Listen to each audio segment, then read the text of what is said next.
Man, who loves a good horror movie on mushrooms? You know? This guy, but not really. It's terrifying. I gotta be in the mood, gotta be at the right level. Starting my trip on a horror movie is a terrible idea. But the other night, shroomed out. Strong shit too, and decided to watch the first episode of Welcome to Derry. Fucking terrifying. I mean, like, that's the thing, man. I've rewatched it since, and it wasn't that bad. But shrooms, man, being in that psychedelic state watching a horror movie is no joke. Even after the fact, it's almost impossible to explain. It's kind of like explaining the psychedelic state itself, or ego death, or something like that. Something so subjective, but incredibly powerful that the imagination just can't quite grasp without experiencing it. And to be it's almost like I feel like a true native being who was taught about spirituality, demons, and good forces, the light and the dark, as part of my culture. Never had any reason to question it. Experienced it throughout my entire life, kind of a thing, right? Is how it feels. I haven't, but when I trip lately, totally all the time. And that night, for sure, I was. And I kept interacting with like this dark being. I kept seeing Pennywise everywhere throughout my house. And it was like, oh, it's because I want to watch the show tonight, and I'm thinking about it. And I swear to God, I'm seeing like the white and orange and red everywhere. I'm seeing shadow creatures and beings, but I'm in this super powerful spiritual state lately where I'm not letting it bother me. It bothers me. It's scary. I feel fear, and I play with fear because it's the same thing. It's literally some Pennywise shit, like fear, bro. When you start to let fear take over, if you're self-aware enough to notice the fear and you don't just try escaping it or controlling it, you see it's intoxicating. And in that state, you don't think clearly. You become terrified. The idea that maybe there really is something in the corner becomes more believable, more heightened. In the psychedelic state, I play with it, where I let myself become afraid enough to be sure that I'm interacting with something. But I have enough practice and spiritual belief in myself to not let it overcome me. Or I've had practice letting it overcome me and fucking it going bad. Oh, and I've practiced since. And I've conquered these motherfuckers. They can't stop me, usually. Probably just my own mind, obviously, playing games on me and shit, right? But how interesting to be like talking about Pennywise and then like something crazy, like something loud happens in the house, right? Crazy coincidence, right? Or seeing like the shadowy forces and I'm feeling like an energy from over there. It could be that I see a shadowy force, I'm hallucinating, and then almost simultaneously or instantaneously I can feel a pull to it. Energetic pull to it, like you would if somebody was actually there. Like when you can psychically imagine or feel human presence or life around, right? Women feel it all the fucking time with dudes lurking on it. It's real. So you get that sensation in the middle of like deciding that this shadowy energy is fucking some demonic evil Pennywise shit.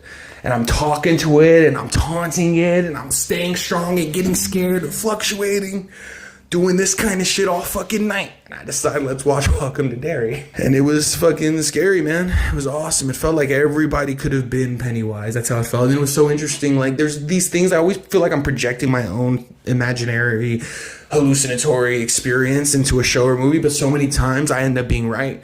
Or it's like the principal photography is set up a certain way on purpose, or doing these certain things with lighting or certain things with whatever, like background imagery. It almost feels like there's certain things that when you, like if you do that, like you blur your eyes and look at a picture and you see a hidden picture, it almost feels like some shows have that in the entire foreground, background. And I guess it's just my mind projecting things. But so like when fucking so fucking the usher in the theater, right? This motherfucker, like he looked like creepy. He was like, hey boy, come here. And I was like, this fool looks like he could be Pennywise. Is that me projecting my own imagination shit? I mean, I thought my fucking corner shadow in my bedroom was Pennywise today. So I guess that would just be me. No, it feels like that's how it was written. And then he gets in the car and obviously this whole family is Pennywise type shit. Dude, that shit was so fucking, that slow burn was so beautiful on me. And it's true, you think it's one and you think it's the other, and you're like, it can't just be one without being probably all of them. It's just a hyper intense, hyper focused, and the shouting on me, and then just fucking crazy. It just reminded me why I love Pennywise the creature. And you remember that? You have to sit there and imagine all the fear that this Maddie kid is feeling. It's fucking terrible, homie. Seriously. And they made him so likable. All the cast, all the kids were great. I could see them getting wiped out. I mean, I heard, but I didn't really think. because they were also likable, and I thought they were going to be totally main characters. Super crazy. I can't wait to watch more of it. One of the like shroomed out projection imaginary things that I will see if it comes into fruition or not, it's always interesting to me, is that, like, for instance, we obviously had the racist interaction with Hamlin, right? And Harry Morgan coming in to save the day type shit, right? And then when he invites him to his office later, and he mentions the situation again, right? Even though he kind of had already handled it. I remember this look on Hamlin's face that was kind of like, this is overcompensation. And then they say something about to no more horseshit. Almost like that confirms what I was just thinking, that I smell horseshit right now with this fool's fucking being such a savior to the Hamlin. And then for them to say no more horseshit makes me feel like this fool is gonna be behind whatever sabotage goes on with Hamlin's life and shit, you know? Like, I don't trust him. You know, he's a likable face, but also Harry Morgan has definitely, whatever the fucker's name is, I forget. I know it. He's been a bad guy before, I'm sure, plenty of times, you know? So, probably usually, actually. I mean, fuck. So yeah, gonna have to watch the next few episodes. Shroomed out.